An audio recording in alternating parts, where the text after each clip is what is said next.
paleta. Quiero una paleta. Por favor, no he comido nada.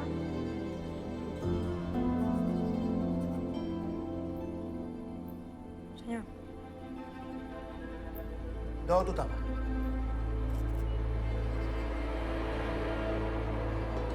¿Y yo soy idiota? ¿Eso fue todo lo que tú trajiste? ¡Dame el dinero! ¿Tienes más? Dame la escuela. ¿Qué yo te he dicho a ti? Tú tienes que trabajar. Si tú quieres comer en esta casa, tú tienes que trabajar.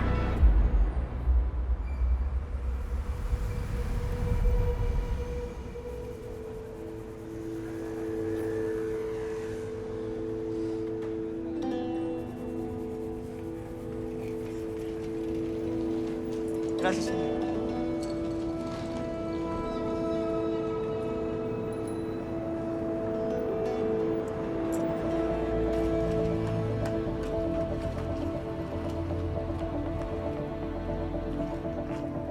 Hey, bonito.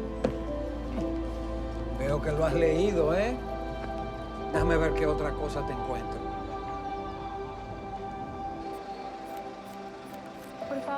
Por favor, no he comido, por favor.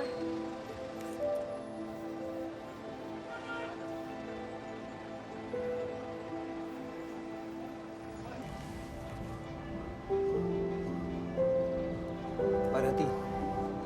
Espero que lo devores como el otro, ¿eh? Gracias, señor. Lo voy a leer todos los días.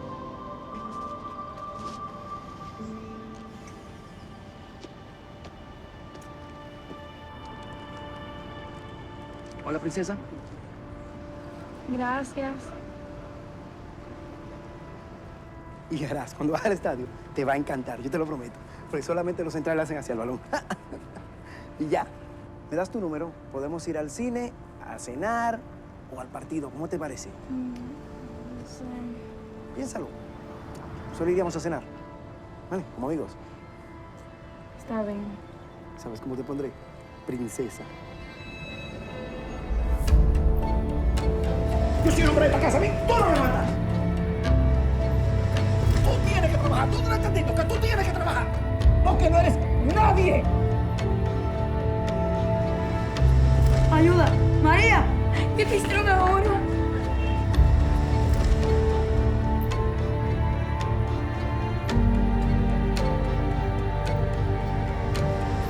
Tú te fijaste bien claro que tus hijos tienen que trabajar en la casa. Y tú lo sabes.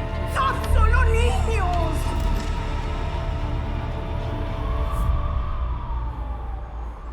Antes de ir al cine, vamos a subir a la habitación a buscar una cosa. Yo te espero aquí afuera. Ven, no, aquí afuera no, mi amor, ven. Porque Pero- si te quedas aquí afuera te puede pasar algo. Yo me puedo quedar Va a aquí estar abajo. más segura ahí arriba, De sube, verdad. sube.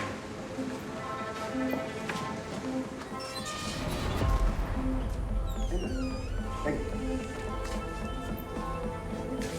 Siéntate ahí. ¿Por qué te pones seguro? Vamos a hablar un rato aquí. Busca lo que ibas a buscar, tú. Yo lo voy a buscar y lo voy a encontrar. ¿Qué te pasa? ¿Qué te pasa? Suéltame. ¿Qué te pasa? Suéltame. ¿Qué te pasa? No, suéltame. No te voy a soltar. Y vas a estar quieta. ¿Y sabes lo que vas a hacer? Nada.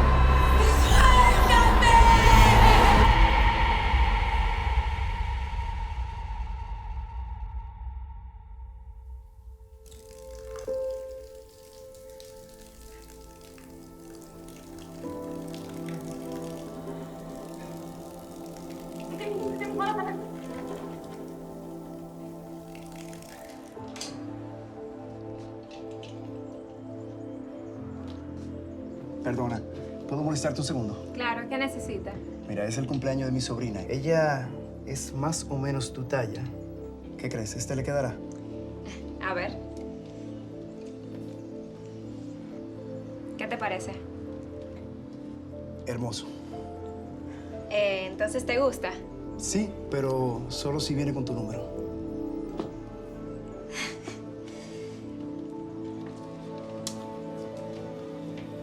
Sí. Jefe, Te va a encantar esta niña. Es un diamante azul. Un momento. Es mucho más joven e inocente que la última.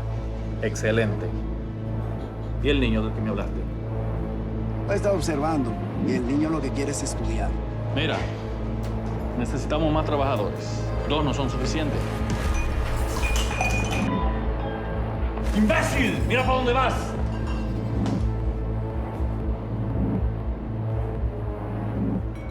Tráelos aquí rápido. Ok. Juanito, Hey, creo que por fin encontré la manera de que puedas ir a la escuela. ¿en serio? Sí, ¿te acuerdas de mi amigo Iván? Princesa, buenos días.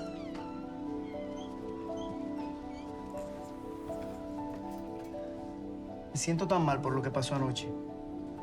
Escucha, voy a buscar la forma de recompensarte. Él tiene unos amigos en la frontera y te pueden ayudar a ti con tu educación y a mí a conseguir un trabajo. Confía en mí.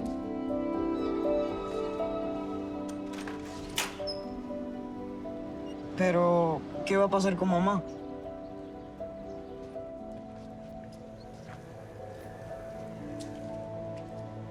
Mis hijos, ¿qué yo voy a hacer sin ustedes? Sabes que no podemos quedarnos. No hay un futuro para nosotros aquí. Prométeme que se van a cuidar el uno al otro. Por favor. Juanito, quiero que te lleves esto. Y cada vez que tú lo veas, piensa en tu viejita.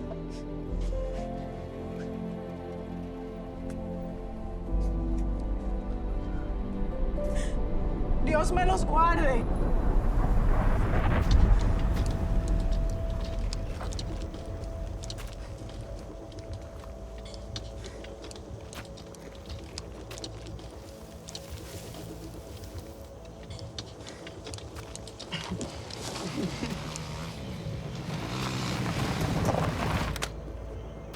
No.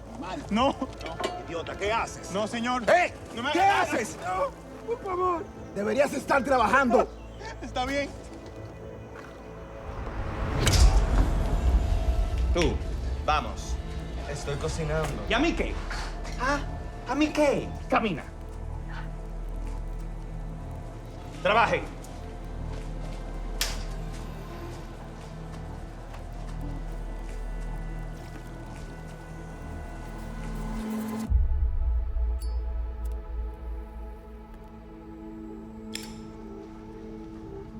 Lárguense. ¡Ey, mi muñeca! ¡Ey! Jefe, tenemos una situación. ¿Qué pasa? No tenemos suficiente gente. Nos hace falta gente en la cocina, nos hace falta gente en el campo, no tenemos suficiente gente. ¿Y ustedes creen que yo no sé eso? No, señor. Lo que queremos decir es que los trabajadores que tenemos no dan abasto. Entonces, tú sabes más del negocio que yo. Sí, señor. No, señor. Lo que digo es que el negocio está creciendo y eso es bueno. Relájense. Mañana tenemos una nueva entrega. Vayan a recogerlos a la estación. ¡Lárguense! Sí.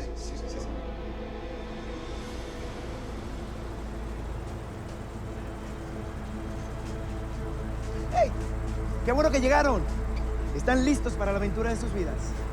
Mi princesa por fin recibirá lo que merece. Y tú, profesor, la próxima vez que te vea serás un cerebrito. Chocolate, galletas, bombones. ¿Quieren algo? Sí, gracias.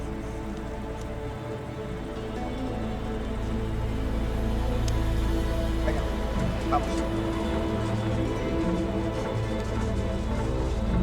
Ok, vamos a hacernos un selfie. ¿Tienen los documentos? Sí, traje todo. Súper, vamos. Mi amigo los estará esperando. Profesor. Princesa. Adiós.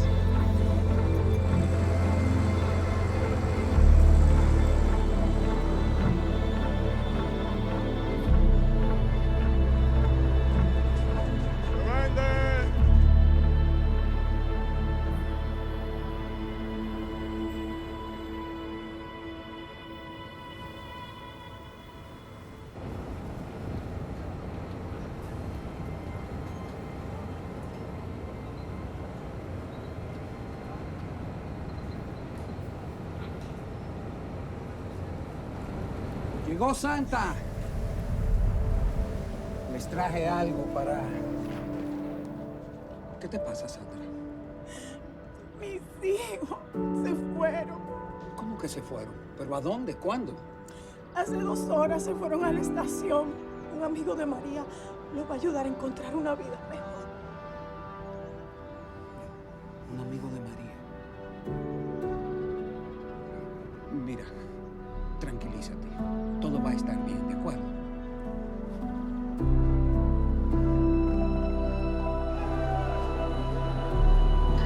Disculpen, ¿ustedes vieron 2 jovencitos subirse a una...? Estoy buscando a 2 jóvenes que se subieron a un autobús. ¿Usted vio? Señor, ¿se le perdió algo, señor? No. Bueno, sí. Estoy buscando a 2 jóvenes. Un niño y un adolescente que se fueron esta mañana. Yo sé quiénes son. Hace rato que esos chicos van lejos. Disculpe. ¿Y usted vio en qué autobús se subieron? Yo veo un señor medio sospechoso que lo subió al autobús que va al norte. ¿Y usted cree que puede identificar a ese señor? Sí.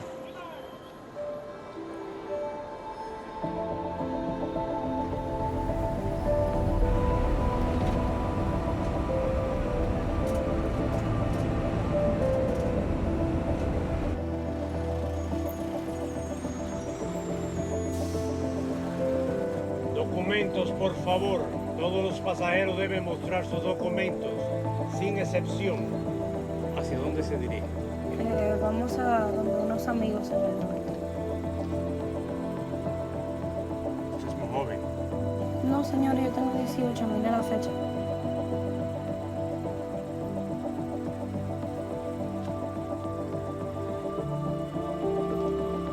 Muy bien.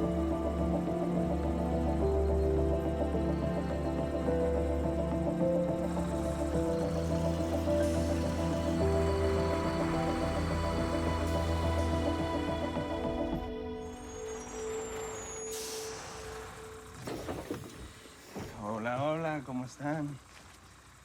Llegaron. Vengan. Vengan, soy el amigo de Iván. Ustedes son los amigos de Iván. Vengan, nos tenemos que ir, vamos. Vamos, rápido. Muy bien. Eso, excelente.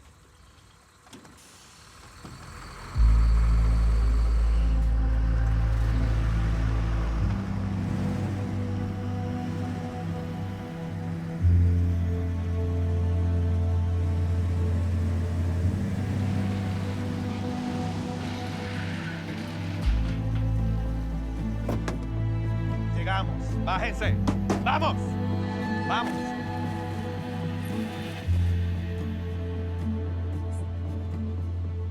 Princesa. Estás hermosa, bella. Gracias. Venga, ¿estás lista? Sí. ¿Trajiste los documentos? Sí. Perfecto. ¿Cómo estás? ¿Todo bien?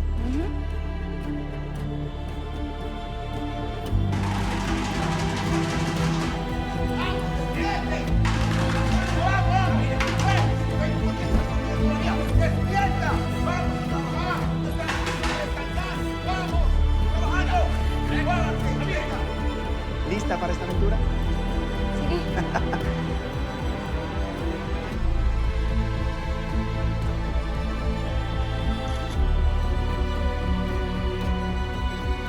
Pasa.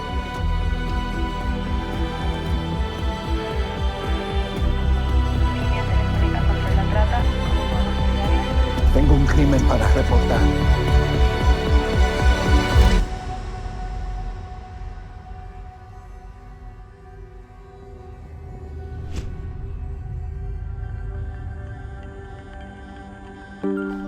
My name is Philip Hilgard, COO at A21, and it is my honor to welcome you to A21's global broadcast. In this time we have together, it is our goal to train, equip, and inspire you to play your part to abolish slavery everywhere, forever. The story you just witnessed is based on far too many true stories. Human trafficking is the fastest growing organized crime, and all over the world, the vulnerable are being recruited and exploited at the hands of traffickers. What I hope you noticed in the story we just watched was all the bystanders along the way who saw something suspicious and were in a position to take action. What if you and I become bystanders to a trafficking situation at some point in our lives? Will we notice? Would we recognize the red flags and know how to respond?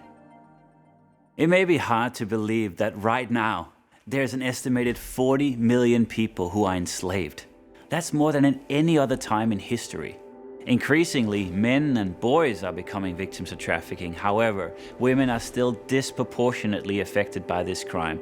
A staggering 1 out of every 130 women across the world is a victim of human trafficking today. Children are also particularly vulnerable as they represent 1 in 4 victims worldwide. Human trafficking is real. It happens in every country, every city, and every community. You may unknowingly have interacted with a victim already, witnessed a potentially dangerous situation, or even known of a friend or family member who has been affected by this crime. Winston Churchill once said, "Out of intense complexities, intense simplicities emerge." Human trafficking is a complex crime, and it can be easy to dismiss it because we don't see it, fully understand it, or know what we can do about it. Quite simply, human trafficking is the illicit trade of human beings. Traffickers, more often than not, are driven by financial motives. They see human beings as commodities to be exploited for their own personal gain. And just like any other business, human trafficking is driven by supply and demand. The supply is vulnerable people, while the demand is for free labor, cheap material products, and sex. Contrary to other illegal industries, a key factor that makes human trafficking extremely profitable is that where drugs or weapons may only be used or sold once, a human being can be used and sold time and time again. In fact, human traffickers are turning a profit of over $150 billion a year. That is 5 times what Coca-Cola makes globally. To make matters worse, human trafficking can be extremely difficult to prosecute. With other criminal activity, physical evidence is simply bagged up and kept in storage for the day of the trial. But when force and fraud and coercion are the primary weapons used against victims of human trafficking, it can be incredibly hard to build a legal case. The victim of the crime is often the only witness to what actually happened. And the evidence is their own experience. While material evidence of other crimes remains consistent, an already traumatized human being can be easily threatened, intimidated, and manipulated. On top of that, it can often take years for a case to be tried in court. Without the proper legal support, victims' testimonies are often thrown out and their cases dismissed due to lack of evidence. All of these compounding factors create a dichotomy of low risk and high reward for traffickers who can potentially make millions of dollars off of their victims while facing little to no risk of ever being held accountable of their crime. You might be wondering how a person becomes a victim of trafficking. It all starts with vulnerability. The one thing every victim of human trafficking has in common. Some victims are born into it, growing up in broken homes, experiencing abuse, neglect, being deprived of basic education. Factors like these amplify an individual's vulnerability and increase their chances of being trafficked. This demographic has little to no safety net, and their disappearance can often go unnoticed. Other victims stumble into it. The loss of a job, the end of a relationship, sudden health issues, or natural disasters can leave people exceptionally vulnerable to the schemes of traffickers. Over the last year and a half, we have witnessed the devastating impact of the global pandemic, in which unemployment, lockdowns, and limited access to resources all played a part in increasing the risk of trafficking. Extreme poverty, that is, people living on less than $2 a day, rose in 2020 for the first time in 20 years. The disruption of COVID-19 pandemic led to about 120 million additional people now living below the poverty line. Refugees are another incredibly vulnerable population. UNHCR estimates that today there are 80 million forcibly displaced people worldwide. These are the vulnerable communities that traffickers are targeting. No matter who you are, where you were born, or what your situation is, we are all driven by the desire of a good life. We long for safety, love, and the ability to provide for our family. It is the pursuit of these very things in an environment of vulnerability that traffickers use to enslave people. The second stage is exploitation. The act of taking advantage of someone or a group of people in order to profit from them. From forced labor, sexual exploitation, and forced marriage to child soldiers and domestic servitude, human trafficking can take a lot of forms, but at its core is the same abuse. Human trafficking is ruthless. It disregards laws, morals, and basic human rights. It does not ask for permission. It's embedded into society, ingrained in our economy, and eluding our legal systems. This leads us to the third stage, re-victimization. For the few victims who do escape, the journey to recovery can be long and challenging, especially without help. I've heard too many stories from survivors who came into our care, who had managed to escape their trafficking situation earlier, but didn't know where to go or what to do. And within a very short time, the next trafficker recruited them and they were exploited again. The vulnerability factors that put them at risk in the first place often still exist, but have now been compounded by the trauma, the shame, and the distress that can follow the abuse that they endured. This leaves them at an even greater risk of being trafficked again. These three stages form what we as an organization refer to as the cycle of human trafficking, a seemingly inescapable pattern of vulnerability, exploitation, and re-victimization. For over a decade now, we've been on the journey together to understand this complex crime and are implementing effective solutions to end it. A21 has formed a strategy that is uniquely designed to dismantle the cycle of human trafficking at each stage. We call it the 3 R's: reach, rescue, and restore. Reach is the difference between vulnerability and safety. It's educating and equipping everyone to understand, identify, and reduce the risk of human trafficking through educational curriculum, prevention program, and awareness campaigns. Reach has the power to prevent human trafficking before it even begins. Rescue is the difference between exploitation and freedom.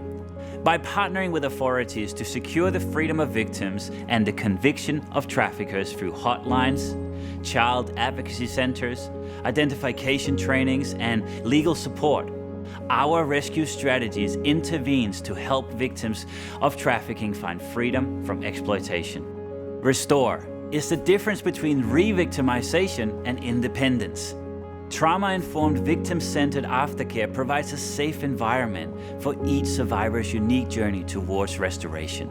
By providing tailored services such as life skill training, counseling, education, safe accommodation, and legal support, we can resolve vulnerability factors and empower survivors to step into a life of independence. This strategy will prevent survivors from being re-trafficked and end the cycle of human trafficking. At every stage, we have a solution that can break the cycle of human trafficking. Now I want to quickly focus on a crucial moment in every trafficking situation. It is the transition between the stage of vulnerability and exploitation. This is recruitment. While people are still being forcibly abducted into trafficking, in the vast majority of cases, victims are being recruited. This means that a trafficker intentionally employed tactics like deception, coercion, and manipulation to exploit a vulnerable individual. While recruitment can occur in many different ways, the most common methods we have observed are false job opportunities and the lover boy method. And more, this is taking place online. Recruitment plays such a crucial role in the cycle because it's the most challenging for the trafficker, making it the best opportunity for intervention before a victim is exploited. It is in this critical phase that the trafficker has to take the risk to engage a potential victim. If they move too quickly or make a mistake, this could serve as a red flag exposing the dangerous realities of the situation. And as you saw before in the story of Juanito and Maria, they are often bystanders, people like you and I, who are in this position to speak up, to make a report, or to call for help when we see something suspicious. In many situations, this is the greatest opportunity for intervention. Understanding the red flags and warning signs of a recruitment phase is crucial, especially for a vulnerable person, but also for friends and families and bystanders, as we can all play a role in exposing the schemes of traffickers. In the next session, we're going to hear from 3 experts who will train us on how we can spot the red flags and play our part in intervening on behalf of another person. Now let's dive deeper into some of the most common recruitment methods used by human traffickers today.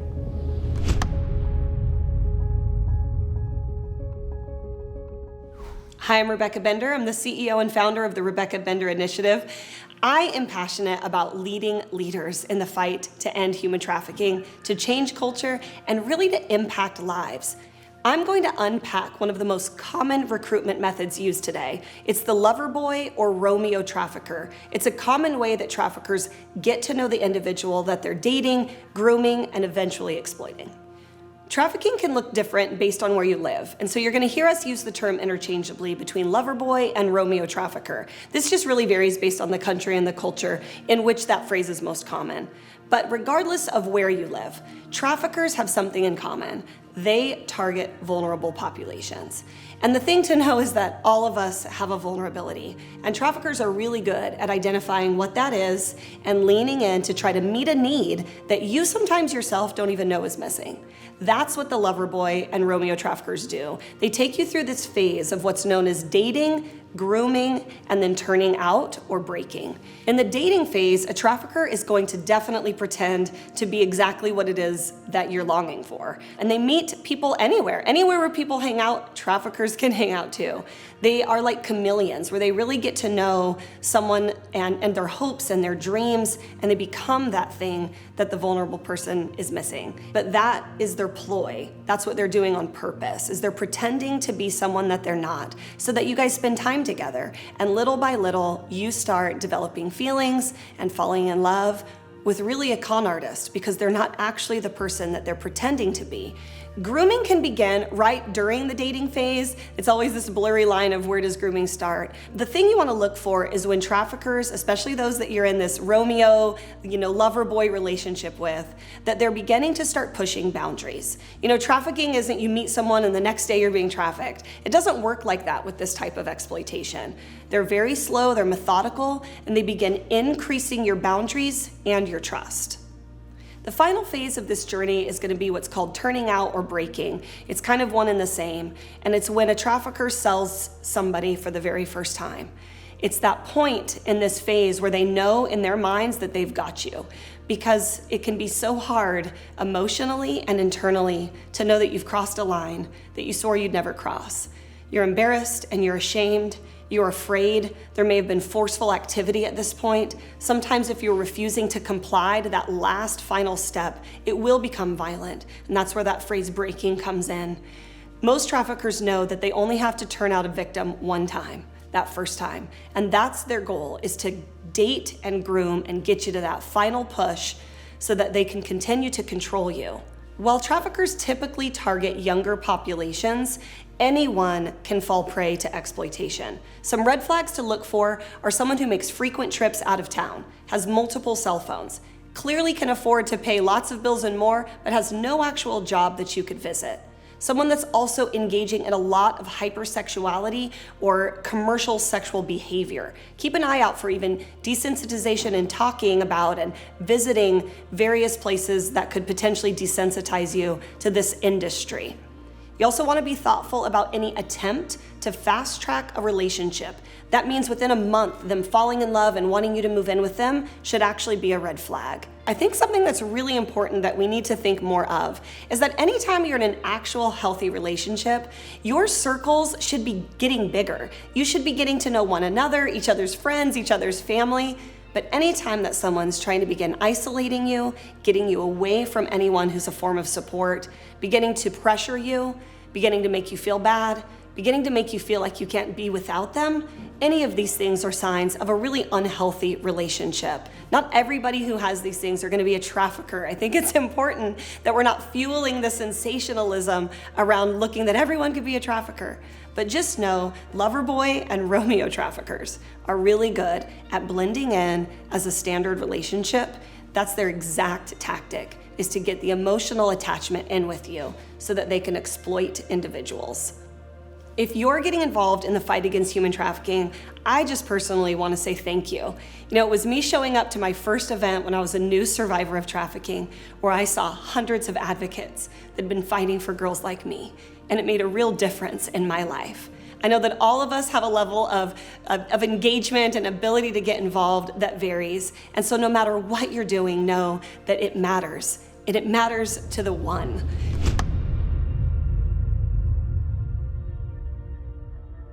Hello, my name is Suwat Lihim, and I oversee the Thailand office for A21. I have worked in the Southeast Asia region for the past several years, and our office here focuses on reducing vulnerability in local communities, identifying and assisting victims of trafficking, and aiding survivors in their journey to restoration. With trafficking as an ever-pervading danger, our hope is to best prepare you by unpacking one of the most common recruitment methods traffickers employ to recruit victims of either sex or labor trafficking, the false promise of a job. In a world of economic crash, unfair wages, and vast wealth disparities, it's no surprise that one of the most effective strategies to lure trafficking victims is a promise of a job. While anyone can become a victim of human trafficking through false job offers, there are certain people groups who are more vulnerable to exploitation because of their socioeconomic status.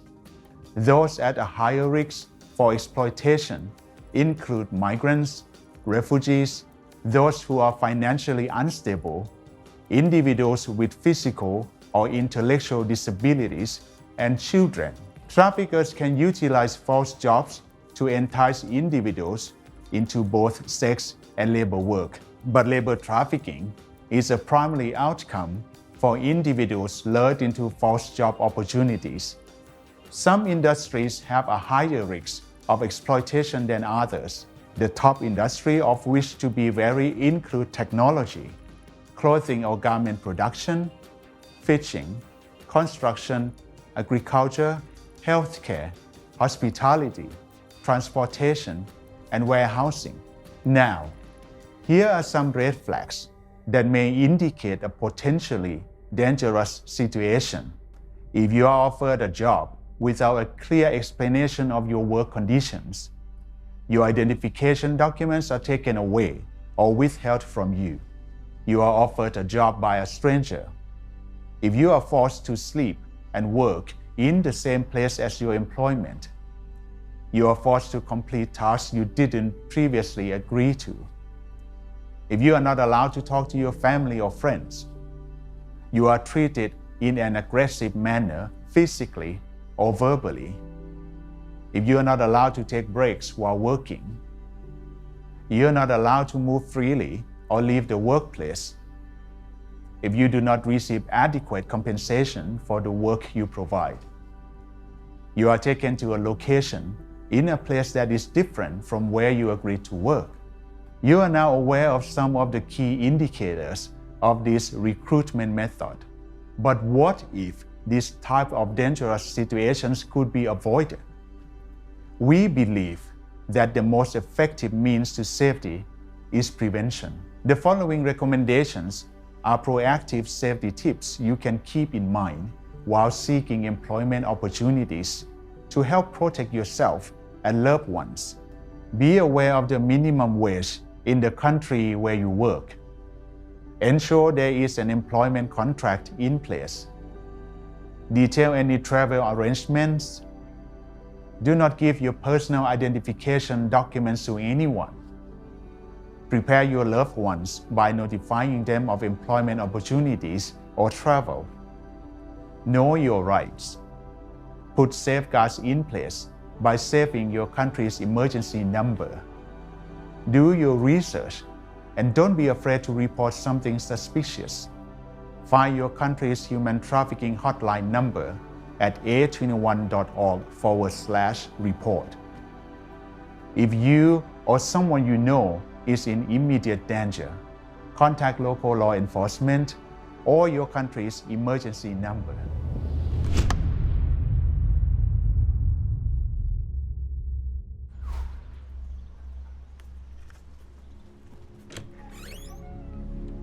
I know what you're talking about, but I just need to be sure what is it.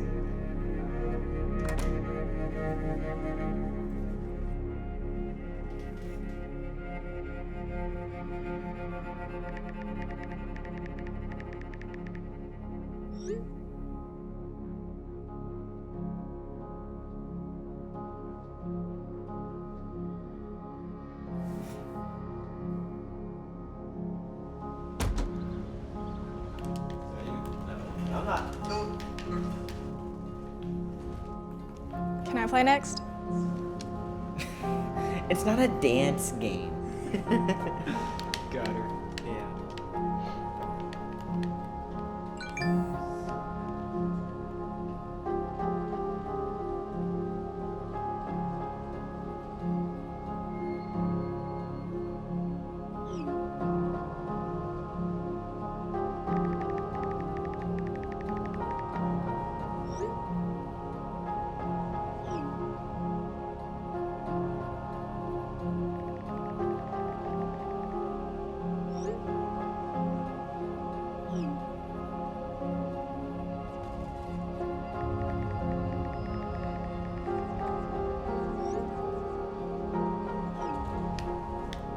Because that's literally all that happens on this map.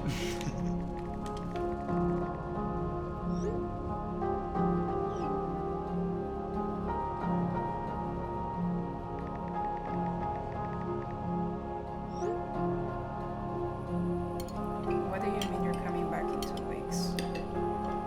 Is that for real? I'm just tired. I need you back. Yeah.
mess this up for me.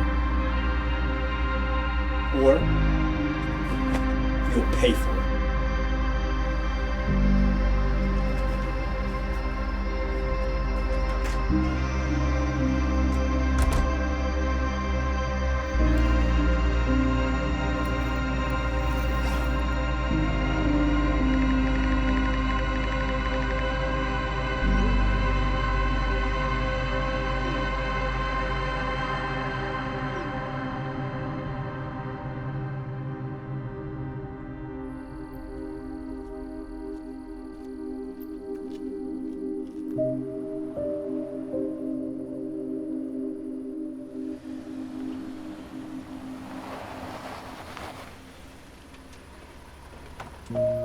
Hey, babe.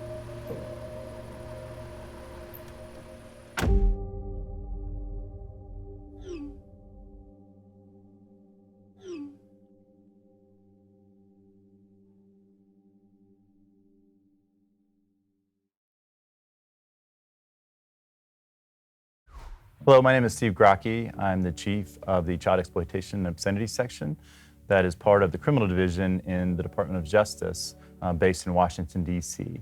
Online child exploitation is obviously a subset of overall just child exploitation that can exist in the physical world, or always does exist at some level in the physical world. But with the advent of the internet 25 years ago, it obviously opened up a doorway for offenders in particular to interact with one another as well as with children in ways they simply could never do before. And then you also have child sex trafficking that more and more over the past probably 10 years has come to really be dominated by the online environment, whether it's advertisement of minors, recruitment of minors, managing them, using different, again, social media platforms or chat messaging programs.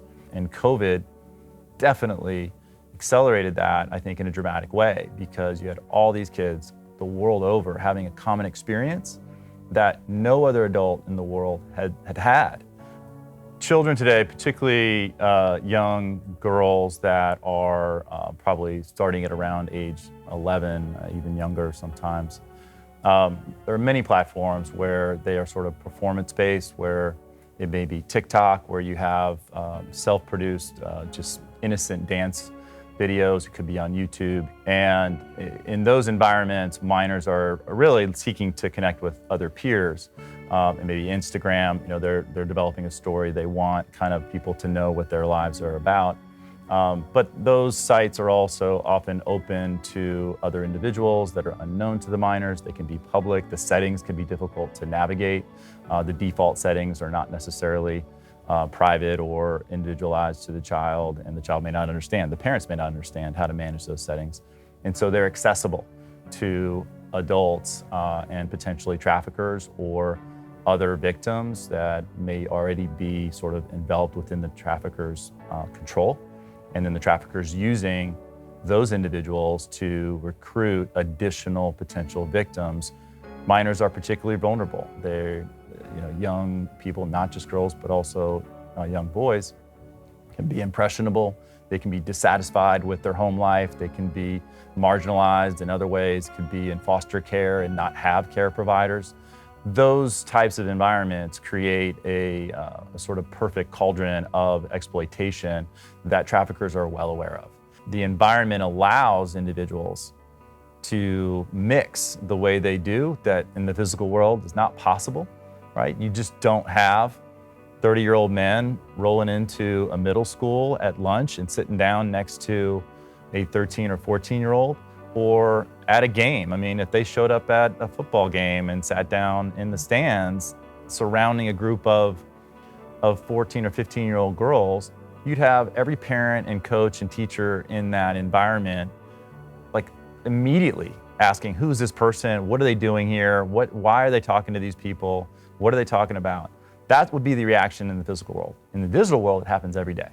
So we have to recognize that. We have to know that that's the environment that they're operating in. We have to know the risks that are inherent in that type of environment. I have children, I have a young daughter, and what I try to focus on for her is information and education. And it would be no different than the types of methods that were used when I was a kid for stranger danger. You know, they didn't hide from us the fact that individuals that stopped on the street and were asking you directions were trying to abduct you. Like, that was the goal. And we were told that even at 10 years old, I remember that. And I think that adults understood where the potential vulnerabilities were, because it's where other adults could interact with my kid. Malls, schools, playgrounds. In digital environment, it should be no different. We need to understand what those environments are. Our kids need to understand what those environments are. They need to understand what the risks are, and they need to be told honestly about like what else exists in that environment and how these individuals, how easy it can be for them to pretend to be someone else, to shower you with attention, to really pull back the curtain on these tactics that are utilized every day. Our own notion of ourselves is that we're not going to be that person. We're not going to be tricked. We can see it coming. You know, I know everybody in my network. I have a very small private network on Snapchat. Nobody's going to get in there that I don't know.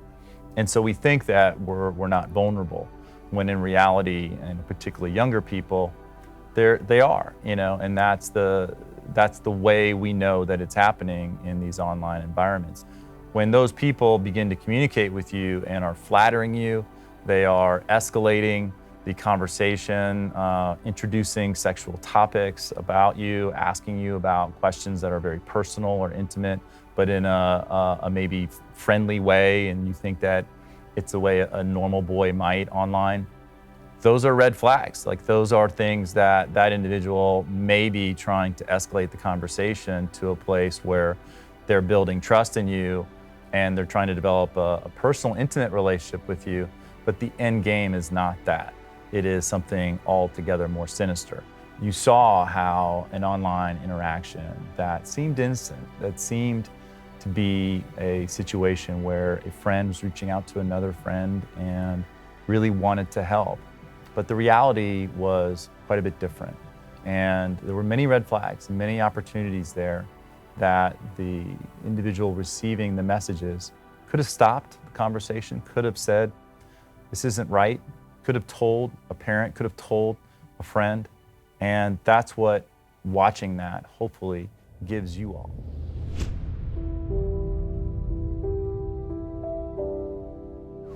First of all, I just want to take a moment to thank you for joining me today. For over a decade now, I've been fighting this injustice alongside so many amazing people from all around the world. And I truly believe that it's when each of us is made aware of the tactics deployed by traffickers and equipped with the necessary knowledge and resources like the training that we have received today, that we become ready to play our part in ending human trafficking and exploitation. Now, throughout history, we have seen that all it takes for evil to prevail in our world is for good people to stand to the side, to simply do nothing. That without the action and intervention of ordinary people like you and I, injustice can and will continue. But the hope I found is this, that because human trafficking is man-made, it can also be man-stopped. It's easy to think that human trafficking is a problem for government agencies, for NGOs, political figures, or for professionals to solve.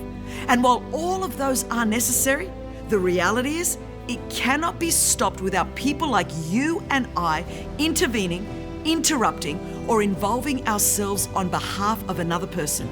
You see, to intervene means to come between, to stop, settle, or cause a change of course.